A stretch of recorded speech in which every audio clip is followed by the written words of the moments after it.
உண்மையான காதல் என்று ஒன்று உள்ளது. காலம் கடந்து போன பின்பு மண்ணில் வாழ்வது.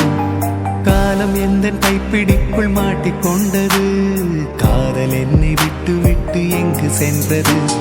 கடவுள் வந்து பூமி மீது வாழும் போதிலும் காதல் தோல்வியாகும் போது சாக தோன்றிடும். காதல் இன்றி பூமி மீது வாழ நேர்ந்திடும். கொஞ்ச நேரம் கூட நரகம் போல மாறிடும்.